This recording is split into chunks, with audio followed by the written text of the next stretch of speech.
شعبان المعظم کا ماہ مبارک ہے۔ اعمالوں کی اصلاح، توبہ کے فضائل پر جگہ جگہ محنت اور کوششیں جاری ہیں۔ اللہ تعالیٰ یہ ساری محنتیں جس کے لیے ہو رہی ہیں وہ ہے اللہ کی جنت۔ اللہ نبی کریم علیہ السلام کے صدقے ہم سب کو اس میں داخلہ نصیب فرمائے، ہماری توبہوں کو قبول فرمائے۔ نیک اعمال جو اپنی استطاعت کے مطابق ہم کر رہے ہیں، اللہ تعالیٰ ان کو بھی قبولیت کا درجہ عطا فرمائے۔ سورہ توبہ 11واں سپارہ، اللہ تعالیٰ ارشاد فرماتا ہے، ہمارا اور رب کائنات کا ہمارے درمیان یعنی خالق اور مخلوق کے درمیان ایک سودا ہو چکا ہے۔ جس سودے کا ذکر اللہ تعالیٰ نے اپنے پاک کلام قرآن مجید فرقان حمید میں بھی کر دیا ہے۔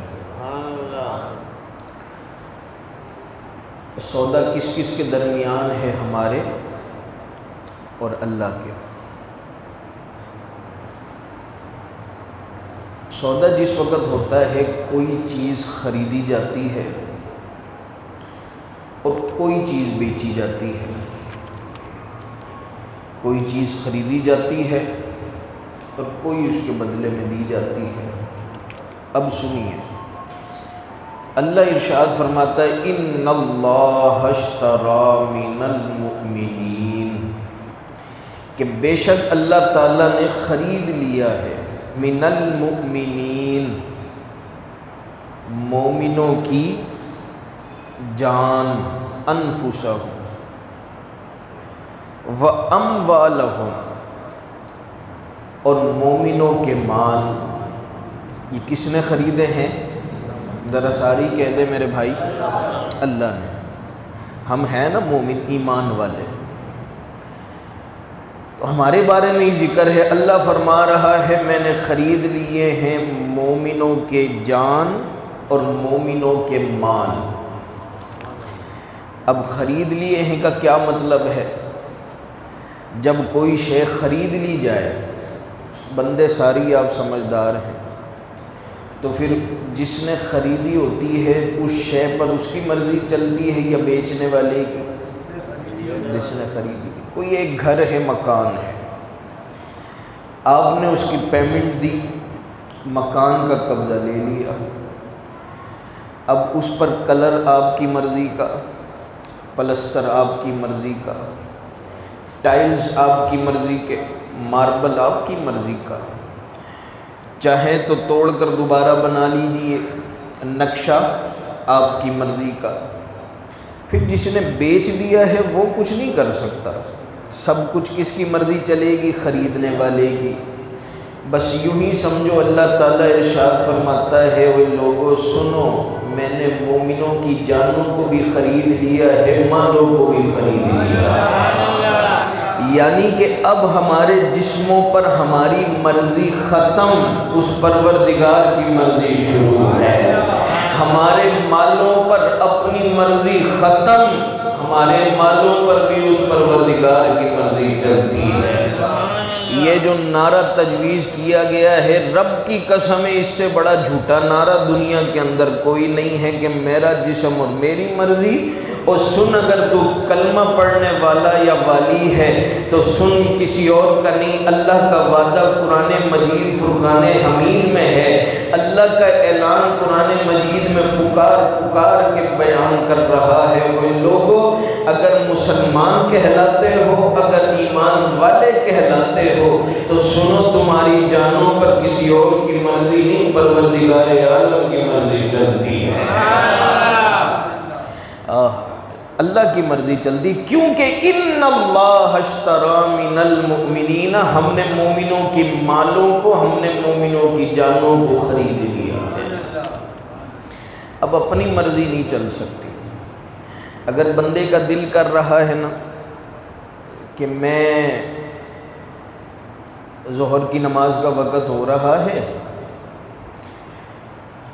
چلو کیونکہ مجھے مغرب کی نماز کے بعد کہیں سفر کو نکلنا ہے، کراچی کو نکلنا ہے، تو عشاء میری رہ جائے گی یا مغرب میری رہ جائے گی، تو چلو ابھی ظہر کے وقت میں مغرب پڑھ لیتا ہوں اور اس کے بعد میں پھر ظہر پڑھ لوں گا۔ نہیں، کیوں؟ مرضی کس کی چلے گی؟ اللہ کی۔ اتنے مجبور ہیں ہم۔ نبی کریم علیہ السلام کے ایک بڑے پیارے صحابی جن کا نام تھا حنظلہ، ان کی شادی ہوئی۔ جس وقت شادی ہو گئی، رات انہوں نے اپنی اہلیہ کے ساتھ گزاری، صبح بیدار ہوئے، کانوں کے اندر آواز پڑی۔ وہ آواز کیا تھی؟ انہوں نے سنا کوئی بندہ پکارنے والا کہہ رہا ہے چلو رسول اللہ جہاد کے لیے بلا رہے ہیں، چلو مسلمانوں مومنوں کلمہ پڑھنے والوں تمہیں رسول اللہ جہاد کے لیے بلاتے ہیں۔ اب کیونکہ اپنی جانوں کا سودا یہ میرے محبوب کے صحابہ کر چکے تھے نا اللہ سے، اگر دیکھنی ہے نا ان کی زندگی دیکھیے، اپنی جانوں کا سودا یہ اللہ کی بارگاہ میں کر چکے تھے، تو جانوں پر اپنی مرضی نہیں چلاتے تھے۔ سنا رسول اللہ بلاتے ہیں، جس حالت میں تھے اسی حالت میں رسول اللہ کی بارگاہ میں حاضر ہو گئے۔ غسل ابھی کرنا تھا، کیا نہیں، بس ویسے جہاد کیا۔ جہاد میں اللہ تعالیٰ نے ان کو شہادت نصیب فرما دی، شہید ہو گئے۔ جس وقت صحابہ نے شہید ہونے والوں کے چہرے دیکھے نا، صحابہ سارا راؤنڈ لگا کر کے آئے سرکار کے پاس اور کہا آقا، حنظلہ تو نہ زندوں میں کھڑا نظر آتا ہے، نہ لاشوں میں نظر آ رہا ہے، نہ شہیدوں میں نظر آ رہا ہے، نہ زندوں میں۔ آقا حنظلہ گیا کدھر؟ ان کو بھی پتا تھا جواب ملے گا تو دربار رسالت سے ملے گا۔ آقا حنظلہ گیا کہاں؟ نہ زندوں میں، اگر زندہ ہوتا تو زندوں میں نظر آ جاتا، اگر شہادت اس کو مل گئی ہے تو شہیدوں کے اندر نظر آ جاتا۔ آقا حنظلہ گیا کدھر؟ نبی کریم علیہ السلام نے یوں کر کے آسمانوں کی طرف دیکھا اور کہا میرے محبوب کے صحابہ گھبراؤ نہیں، فکر نہیں کرو، وہ دیکھو میں مصطفیٰ کی نگاہیں دیکھ رہی ہیں، اس نے غسل کرنا تھا نا، ابھی نہایا نہیں تھا تو جہاد کے اندر آ گیا اور شہادت اس کو نصیب ہو گئی۔ اللہ تعالیٰ کے فرشتے، اللہ نے حکم دیا چلو اس کو اٹھاؤ اور اپنے ہاتھوں سے نوری نوری ہاتھوں سے اس کو گزل دو۔ اور فرشتوں گھبراؤ نہیں، حنظلہ کو فرشتے اس کی باڈی کو اٹھاتے ہوئے آسمانوں پر لے گئے ہیں، اس کو غسل دے رہے ہیں۔ لو صحابی کا نام ہی پڑ گیا حنظلہ غسیل الملائکہ، وہ حنظلہ کے جس کو فرشتوں نے اپنے ہاتھوں سے غسل دیا۔ آہا، یہ تھے میرے محبوب کے صحابہ کہ جنہوں نے اپنی جانوں کو اللہ کی راہ میں بیچ دیا تھا۔ اللہ تعالیٰ ارشاد فرماتا ہے ان اللہ اشتری من المؤمنین انفسهم واموالهم بان لهم الجنہ۔ ذرا بلند آواز سے کہیے، مومنوں کی جانوں کو بھی اللہ نے خرید لیا ہے، مالوں کو بھی خرید لیا ہے۔ ذرا صحابہ سے پوچھو نا مال کہاں کہاں خرچ کرنا چاہیے؟ واقعے تو کئی ہیں، تبوک والا واقعہ اگر آپ کو یاد ہو تو حضرت ابو بکر صدیق نے سارا ہی مال سرکار کی بارگاہ میں نہیں بچھا دیا تھا، حضرت عمر نے آدھا اور آدھے پر کوئی یہ نہ کہے بولی آدھا ہی تو دیا تھا نا۔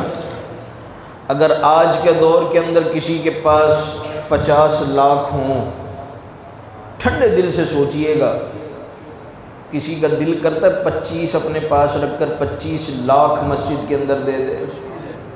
بہت مشکل ہے۔ حضرت عمر نے سارے مال کا آدھا بیوی بچوں کے لیے اور آدھا اللہ کی راہ میں خرچ کر دیا۔ سرکار بڑے خوش ہوئے، لیکن جس وقت حضرت ابو بکر صدیق کی باری آئی نا تو آدھا نہیں، سارے مال کا کل، اور آتے ہوئے اور دیواروں پر بھی دیکھ رہے تھے کہیں کوئی کپڑے سینے والی سوئی تو نہیں رہ گئی، وہ بھی کسی مجاہد کے کام آ جائے گی۔ یہ تو بڑا مشہور واقعہ ہے نا، ایک حضرت عثمان غنی کا بھی بڑا مشہور واقعہ ہے۔ حضرت نبی کریم علیہ السلام کے پاس آیا نا ایک سوالی مانگنے والا، کوئی مانگنے والا جس وقت سرکار کے پاس آتا، سرکار کو حکم کیا تھا اللہ کی طرف سے؟ اللہ تعالیٰ ارشاد فرماتا ہے وَأَمَّا السَّائِلَ فَلَا تَنْهَرْ۔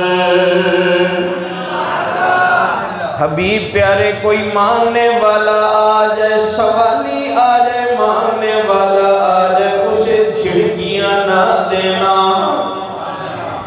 یعنی ساری خزانے محبوب تمہیں دے دیے ہیں، اب جو کوئی مانگنے والا آ جائے اس کو اپنی شان سے عطا کیا کرو۔ سوالی آیا سرکار کے پاس، آقا مجھے حاجت ہے، کوئی میری حاجت روائی تو کیجیے۔ غالباً اس کو قرضہ تھا، کیا تھا، یعنی میرا قرضہ اتر جائے آقا کچھ دیجیے۔ سرکار تو پھر سب سے زیادہ عطا کرنے والے ہیں، لیکن کبھی کبھی پتہ ہے کیا ہوتا ہے، جو ہوتا ہے نا بڑا، وہ چاہتا ہے یہ جو میرے چھوٹے چھوٹے یہ مرید ہیں، میرے کوئی ماننے والے ہیں، ان کو بھی کوئی ثواب ملے۔ ان کو سرکار تو سب سے بڑھ کر سوچنے والے تھے ان امتیوں کے لیے۔ سرکار ایک اور حدیث ہے، صحابہ کہتے ہیں جس وقت ہم بیٹھے ہوتے نا سرکار کی بارگاہ میں، کوئی سوالی آتا، مانگنے والا آتا، نبی کریم علیہ السلام ہمیں فرماتے ہوئے سنو، تم نہ میری بارگاہ کے اندر ریکویسٹ کرو، عرض کرو، اس کی فرمائش کرو کہ آقا اسے کچھ دو، دینا تو میں نہیں ہے، لیکن اگر تم میری بارگاہ میں عرض کرو گے نا، سفارش کرو گے اس اپنے مسلمان بھائی کی، تو تمہیں سفارش کا بھی ثواب ملے گا۔ چلو نا، تم سفارش کرو کہ آقا اس کو کچھ دیجئے، دینا تو ویسے بھی میں نے ہے، لیکن کیوں تم ثواب سے محروم رہو، اس بات کا ثواب تم بھی لیتے چلے جاؤ۔ نبی کریم علیہ السلام نے اس وقت ثواب دینا تھا حضرت عثمان غنی ذو النورین رضی اللہ عنہ۔ سرکار نے فرمایا جا، میرا عثمان یہاں فلانی جگہ رہتا ہے، ادھر چلا جا، اس کے گھر چلا جا، وہاں جا کر مانگ، اللہ تعالیٰ تیری مشکل حل فرما دے گا۔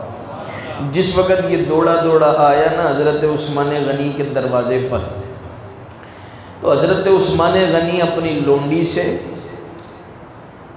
دیے کے اندر بتی موٹی ڈالنے پر لڑائی کر رہے تھے کہ تجھے کتنی بار کہا ہے دیے میں بتی موٹی نہیں ڈالا کر، بتی موٹی ڈالے گی تو تیل زیادہ خرچ ہوگا اور یہ اسراف ہوگا، اللہ کی راہ کے اندر یہ اسراف ہوگا۔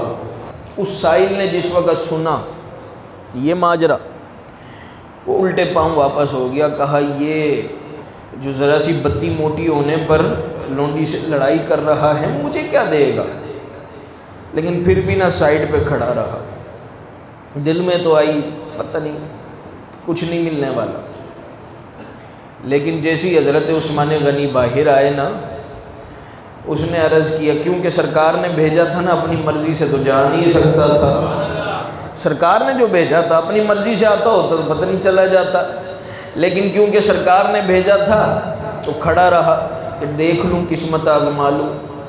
جس وقت حضرت عثمان غنی باہر آئے، عرض کرنے لگا وہ نبی کریم علیہ السلام نے مجھے کہا ہے آپ کچھ دیں گے، آپ کے پاس جانا چاہیے، بس سرکار کی وجہ سے میں آپ کے پاس آ چکا ہوں۔ حضرت عثمان غنی ذو النورین رضی اللہ تعالیٰ عنہ نے اتنی بات سنی کہ نبی کریم علیہ السلام نے اس سائل کو بھیجا ہے۔ حضرت حضرت عثمان غنی ذوالنورین نے اس سائل کا ہاتھ پکڑا، بھرے ہوئے گودام کے اندر جو گودام غلے سے بھرا ہوا تھا، گندم سے بھرا ہوا تھا، اناج سے بھرا ہوا تھا، اس بھرے ہوئے گودام میں اسے لائے اور ارشاد فرمانے لگے، سن اے بندے، یہ اونٹوں پر جتنا مال لدا ہوا ہے، یہ اونٹ بھی تیرا، اور یہ اونٹ بھی تیرا، یہ اونٹ بھی تیرا، یہ اونٹ بھی تیرا ہے۔ اس نے وہ بندہ حیران رہ گیا، ہیں وہ اتنے اونٹ، اتنا غلہ، اس نے ایک سیکنڈ نہیں سوچا دینے سے پہلے۔ اور جس وقت میں نے اس کی باتیں سنی تھی تو یہ تو بتی موٹی ڈالنے پر دیے میں لونڈی کے ساتھ لڑائی کر رہا تھا، یہ ماجرا کیا ہے؟ اس نے ہاتھ جوڑے اور عرض کیا، آقا آپ تو بڑے ہی سخی ہیں، آپ تو بڑے ہی سخی ہیں، لیکن جو ماجرا میں نے آپ کا دیکھا اس سے تو بڑے ہی الٹ آپ نظر آئے۔ میں جس وقت آیا تھا تو آپ تو لونڈی سے لڑائی کر رہے تھے کہ تو نے دیے کے اندر بتی کیوں موٹی ڈالی ہے؟ گھر کے اندر اتنی کنجوسی تو باہر اتنی زیادہ سخاوت، حضور بات کیا ہے؟ حضرت عثمان غنی ذوالنورین رضی اللہ تعالیٰ عنہ نے ارشاد فرمایا، او سوال کرنے والے سائل ذرا غور کر، جو پیسہ ہم اپنے اوپر خرچ کرتے ہیں اس کا حساب اور کتاب میں قیامت کے دن اللہ کی بارگاہ کے اندر دینا پڑے گا، لیکن جو پیسہ اور جو مال ہم اللہ کی راہ کے اندر خرچ کرتے ہیں اس کا قیامت کے دن حساب نہیں دینا پڑے گا، بلکہ اللہ تعالیٰ اس کا ثواب دگنا اور چگنا کر کے ہمیں عطا فرمائے گا۔ اپنے لیے خرچ کرنا ہو تو کنجوسی سے کرنا پڑے گا، لیکن جو اللہ کی راہ کی باری آئے گی پھر ہم کنجوسی نہیں کرتے، دل کھول کے عطا کرتے ہیں، دل کھول کے ہم خرچ کیا کرتے ہیں۔ تو بھئی اللہ تعالیٰ نے مومنوں کی جانوں کو بھی خریدا ہے، مومنوں کی مالوں کو بھی خریدا ہے، اور جس طرح مومنوں نے خرچ کیا ہے نا جان اور اپنا مال اللہ کی راہ میں، تو دیکھنا ہے تو میرے مصطفیٰ کے صحابہ کو دیکھتے ہیں۔ اچھا خریدا تو ہے اللہ تعالیٰ نے مومنوں کے مالوں کو بھی جانوں کو بھی، لیکن خریدا کس چیز کے بدلے ہے؟ جس وقت چیز خریدی جاتی ہے ایک ہوتی ہے خریدنے والی چیز، سودے میں دوسری چیز ہوتی ہے جس کے بدلے خریدا جائے۔ ایسا ہے کہ نہیں؟ یا اللہ تو نے ہماری جانوں کو بھی خرید لیا، مالوں کو بھی، یا اللہ یہ تو فرمانا تو نے خریدا کس کے بدلے ہے، بدلے میں ہمیں کیا ملے گا؟ اللہ تعالیٰ ارشاد فرماتا ہے، ان اللہ اشتری من المؤمنین انفسهم، بے شک اللہ تعالیٰ نے مومنوں کی جانوں کو خرید لیا، واموالہم، مومنوں کے مالوں کو بھی اللہ نے خرید لیا، کس کے بدلے؟ اللہ فرماتا ہے بِأَنَّ لَهُمُ الْجَنَّةَ،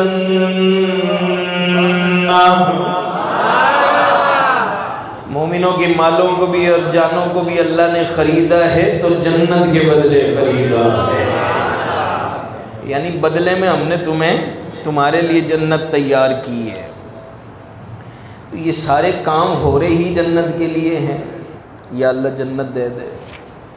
نبی کریم علیہ الصلوۃ والسلام، اچھا آج لوگ بڑے خوش ہوتے ہیں نا کہ ہمارا 2 منزلہ کا مکان ہے، ہمارا 4 منزلوں کا مکان ہے، ہمارا اتنے اسکوائر فٹ پر مکان ہے، مختلف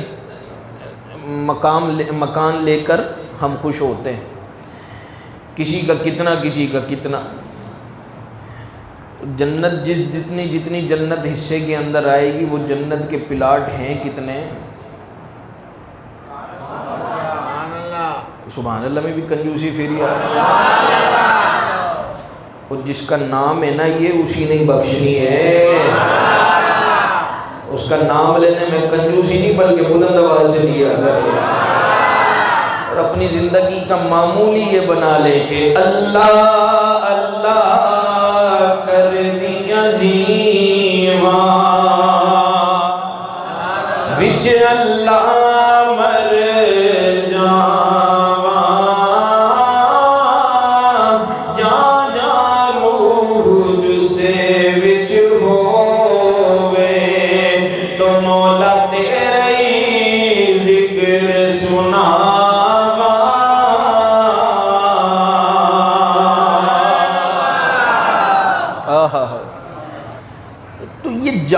اعمالوں کے بدلے جو جنت ملے گی وہ کتنی کوئی ہوگی؟ نبی کریم علیہ الصلوۃ والسلام نے ارشاد فرمایا میں اس بندے کو جانتا ہوں کہ جو بندہ سب سے آخر میں جنت میں جائے گا۔ میں اس بندے کو جانتا ہوں جو بندہ سب سے آخر میں جنت میں جائے گا۔ آقا فرمائیے وہ کون ہوگا؟ آقا فرمائیے وہ کیسے ہوگا؟ نبی کریم علیہ السلام نے ارشاد فرمایا ایک بندہ نہ جہنم کے اندر ہوگا، ساری باہر نکال لی، ایک بندہ آخر تک جہنم کے اندر رہے گا، اور وہ اللہ کی بارگاہ کے اندر عرض کر رہا ہوگا رب العالمین تیری مہربانی، یا اللہ مجھے بڑا ہی سیکا لگ رہا ہے یہاں، یا اللہ مجھے یہاں سے اٹھا کر کہیں اور ہی بھیج دے۔ اللہ فرمائے گا کہاں تجھے بھیج دوں؟ وہ کہے گا رب العالمین تیری مہربانی، مجھے نا یہاں سے نکال اور جہنم کے نا دروازے پر رکھ دے، یہاں بڑی آگ ہے، بڑا سیکا مجھے لگ رہا ہے، جہنم کے دروازے پر میں ٹھیک رہوں گا۔ اللہ اس کو اٹھائے گا اور جہنم کے دروازے پر، اب اس کو تھوڑا سا ریلیف تو ملے گا نا، جس وقت اس کو تھوڑی سانس آئے گی نا، اطمینان کرنے کے بعد تھوڑی دیر بعد وہ عرض کرے گا رب العالمین ہوں تو ابھی بھی قریب ہی نا جہنم کے، دیکھ دیکھ کر یا اللہ بڑا ڈر لگتا ہے، تیری مہربانی جہاں اتنا کرم کیا ہے تو تھوڑا دور اور کر دے، تھوڑا دور اور کر دے جہنم سے۔ اللہ فرمائے گا کہاں تجھے لے جاؤں؟ یا اللہ تیری مہربانی بس اس کے دروازے سے نا تھوڑا دور۔ نبی کریم علیہ السلام نے فرمایا اللہ تعالیٰ اس کو اٹھائے گا اور جہنم سے دور کر دے گا، کتنا؟ جنت اور جہنم کے درمیان میں نا اس کو رکھ دے گا۔ اب اس کو سانس تو بڑا اچھا آئے گا، یا اللہ تیرا شکر ہے، لیکن جیسے ہی تھوڑی دیر گزرے گی نا تو وہ پھر عرض کرے گا یا اللہ خیر تو ہو گئی، جہنم سے تو دور میں ہو گیا، لیکن یا اللہ تیری جنت سامنے ہے، جہاں اتنی تو نے مہربانی کی ہے تو تھوڑا سا جنت کے قریب ہی مجھے کر دے۔ اللہ فرمائے گا تو کچھ زیادہ ہی نہیں کہتا جا رہا، یا اللہ تیرا کچھ بگڑتا ہے؟ تیری شان میں کوئی کمی آتی ہے؟ نہیں کمی تو کوئی نہیں آتی، یا اللہ پھر تیری مہربانی مجھے جنت کے تھوڑا قریب ہی کر دے۔ اب اللہ تعالیٰ اس کو اٹھائے گا جنت کے دروازے پر اس کو چھوڑ دے۔ اب جس وقت وہ جنت کے دروازے پر آ جائے گا نا تو پھر وہ نا جھانک جھانک کے اندر نا جنت کو دیکھے گا، جنت کو دیکھے اور اپنی ناک سے نہ یوں، وہ جنت کی خوشبو آ رہی ہوں گی نا اس کو سونگھ رہا ہوگا۔ تھوڑی دیر گزرے گی اور کہے گا رب العالمین تو بڑا رحیم ہے، یا اللہ تو بڑا کریم ہے، یا اللہ تیری مہربانی، اور جہاں اتنا تو نے کرم کیا ہے تو ذرا مجھے جنت کے نا اندر ہی یا اللہ تیری مہربانی۔ اللہ فرمائے گا بندیا تو کچھ زیادہ ہی نہیں کہتا جا رہا، یا اللہ تیرا کچھ بگڑتا ہے؟ یا اللہ تیری شان میں کوئی کمی تو نہیں آتی نا؟ تو ذرا تھوڑا جا اندر، تھوڑا اندر، تیری دیکھنا یہ مجھے درخت نظر آ رہے ہیں، یہ جنت کے پرندے نظر آ رہے ہیں، میں بھی دیکھنا چاہتا ہوں تو نے جنت کیسی بنائی ہے۔ نبی کریم علیہ السلام نے ارشاد فرمایا، اللہ اس کو ارشاد فرمائے گا او میرے بندے تو بڑا گناہگار، تو بڑا سیاہکار، لیکن تو بھی کیا یاد رکھے گا کہ ہم سے بڑا سخی ساری کائنات کے اندر ہے کوئی نہیں۔ بندے تو بڑا ہی گناہگار ہے، لیکن تو بھی کیا یاد رکھے گا ہم سے بڑا سخی بھی کائنات کے اندر کوئی نہیں ہے۔ اللہ فرمائے گا جا بندے تجھے جنت عطا فرمائی ہے، اور کتنی کوئی جنت تجھے عطا فرمائی ہے۔ سرکار فرماتے ہیں اللہ اس وقت اس کو ارشاد فرمائے گا جتنا ساتوں زمین اور ساتوں آسمان چوڑے ہیں اتنا جنت کے اندر تجھے پلاٹ ہم عطا کرتے ہیں۔ اب ذرا توجہ کر، جو میں نے بات کی تھی کہ آج یہ اتنے اسکوائر فٹ پر مکان لے کر خوش ہوتے ہو، اور جس کا اللہ تعالیٰ سے جس چیز کا اللہ تعالیٰ نے وعدہ کیا ہے نا وہ جنت، اور وہ جو اتنا اوکھا ہو کر جنت جا رہا ہے اس کی شان یہ ہے کہ جتنی ساتوں زمین اور ساتوں آسمان کی چوڑائی ہے اتنا بڑا پلاٹ تو اس بندے کو عطا ہو رہا ہے۔ اور پھر خود ہی سوچ لو کہ میں نے مصطفیٰ کے صحابہ کرام کو کتنا عطا ہوگا، اور صحابہ کرام کا درجہ تو پھر بلند اور بالا ہے۔ جو بندہ ان کے نقش قدم پر چلتا چلا جائے گا اللہ تعالیٰ ان کو کتنے کتنے بڑے پلاٹ عطا فرمائے گا۔ اور اس کا وعدہ بالکل کسی اور کا وعدہ غلط ہو سکتا ہے لیکن اللہ کا وعدہ ان اللہ لا یخلف المیعاد۔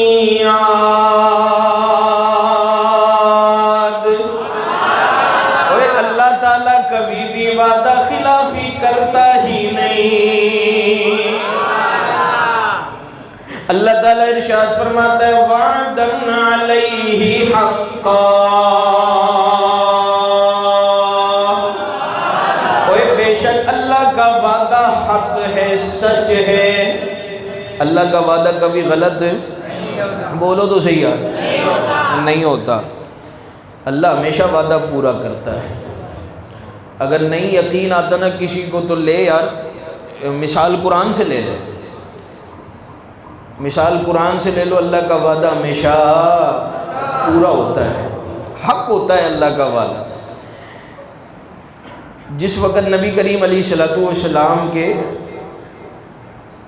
دور مبارک کے اندر ہی جنگ ہوئی ایرانیوں کی اور رومیوں کی، ایرانیوں کی اور رومیوں کی۔ بات سنانے لگوں اللہ کا وعدہ حق ہوتا ہے۔ ایرانیوں کی اور رومیوں کی جنگ ہوئی، رومی ہار گئے، ایرانی جیت گئے۔ جس وقت خبر آئی نا کہ رومی ہار گئے ایرانی جیت گئے، تو مشرکوں نے دیا نبی کریم علیہ السلام کے ایمان والوں کو، صحابہ کو تانا، اور دیکھو نا تمہارے بھائی ہار گئے، ہمارے بھائی جیت گئے۔ کیا مطلب بھائی؟ ایرانی تھے سورج کی پوجا کرنے والے، اور یہ مشرک تھے بتوں کی پوجا کرنے والے، تو آپس میں بھائی ہو گئے نا، یعنی ایک خدا کو تو نہیں مانتے نا، تو آپس میں بھائی۔ رومی تھے یہودی، ٹھیک ہے، اور مسلمان بھی ایک خدا کو عبادت کرنے والا اور یہودی بھی ایک خدا کی عبادت کرنے والا۔ تو مشرکوں نے تانا اس لحاظ سے دیا کہ وہ ہمارے بھائی، یہ تمہارے بھائی، تو دیکھو نا تم ہار گئے، ہم لوگ جیت گئے۔ جس وقت تانا پڑا نبی کریم علیہ السلام کے صحابہ کو، تو صحابہ سے بھی تو اللہ تعالیٰ کو پیار بڑا ہے سرکار کی صدقے۔ سرکار کو کوئی تانا دے جواب کون دیتا تھا؟ اللہ۔ تو یہ سرکار علیہ السلام کے صحابہ کو تانا پڑ رہا ہے، گویا نبی کریم علیہ السلام کو ہی پڑ رہا ہے نا، اللہ تعالیٰ کی غیرت کو گوارا نہیں۔ اللہ تعالیٰ نے ارشاد فرمایا الف لام میم غلبت الروم۔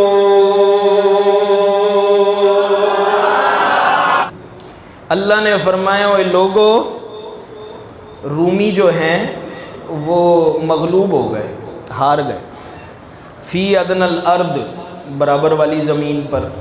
یہ اللہ نے پہلے اعلان کیا، اس کے بعد فرمایا، اللہ تعالیٰ نے ارشاد فرمایا فی ادنی الارض وهم من بعد غلبهم سیغلبون۔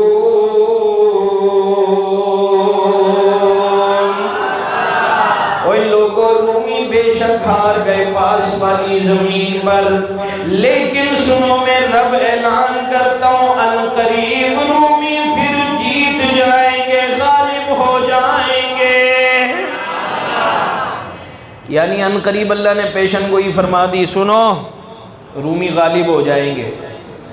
پہلے مغلوب ہو گئے، ہار گئے، اب اللہ نے اعلان کر دیا رومی غالب ہو جائیں گے۔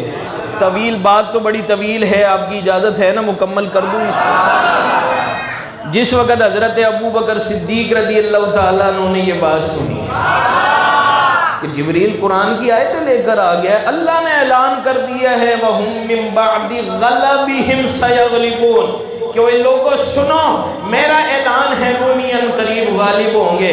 حضرت ابوبکر صدیق اور دوسرے ایمان والوں کا سینہ جو ہے چوڑا ہو گیا فخر کے ساتھ، اور مشرکوں ہمیں تانا دیتے تھے، حضرت ابوبکر صدیق نے کہا بچو اب بچ کے دکھاؤ۔ ایک کافر مشرک کے پاس آئے اور کہو اے سن شرط لگاتا ہے، کس بات کی؟ کہ ان قریب رومی جو ہوں گے وہ غالب ہو جائیں گے۔ اس نے کہا چل چل یہ کوئی بات ہے کرنے والی، ابھی شکست ہوئی ہے کیسے ہو سکتا ہے رومی غالب ہو جائے؟ کہا میں لگاتا ہوں نا شرط، اگر تیرے میں ہمت ہے تو لگا۔ اس وقت نا شرط کا آرڈر نہیں آیا تھا، اس واقعے کے بعد پھر اللہ نے منع فرما دیا، نہیں بس اب یہ شرطیں اب منع ہے اسلام میں، اس وقت نہیں آیا تھا۔ کہا لگانا شرط، اس نے کہا پھر لگ گئی 100 اونٹوں کی شرط، 100 اونٹوں کی شرط۔ حضرت ابوبکر صدیق نے شرط لگائی، واپس آ گئے اور سرکار کو کہا میں اس بات پر وَهُمْ مِن بَعْدِ غَلَبِهِمْ سَيَغْلِبُونَ پر شرط لگا بیٹھا۔ اللہ نے کیا فرمایا تھا؟ رومی غالب ہو جائیں گے، لیکن ایک وقت بھی تھا۔ اللہ تعالیٰ نے ارشاد فرمایا فی بضع سنین، کتنے دور کے اندر، کتنے عرصے کے اندر رومی غالب ہو جائیں گے؟ اللہ فرماتا ہے چند سالوں میں۔ یہ جو فی بضع سنین ہے نا، یہ بولا جاتا ہے 3 سال سے لے کر 9 سال کے عرصے تک، یعنی اس کا معنی ہوتا ہے اس کے ضمن میں کتنے سال آئیں گے؟ 9 سال، 3 سال کم از کم، زیادہ سے زیادہ 9 سال۔ اور اللہ نے ایک نشانی اور بھی بتلائی، اب یار گھڑی پر نظر ہوتی نا بار بار پتہ نہیں، اللہ نے ایک اور نشانی بتائی، سنو رومی کب غالب ہوں گے؟ اللہ تعالیٰ نے ارشاد فرمایا للہ الامر من قبل ومن بعد، بے شک حکم اللہ کا ہی چلتا ہے آگے بھی اور پیچھے بھی۔ سنو ایک نشانی اللہ نے اور بیان فرمائی، فرمایا وَيَوْمَئِذٍ يَفْرَحُ الْمُؤْمِنُونَ۔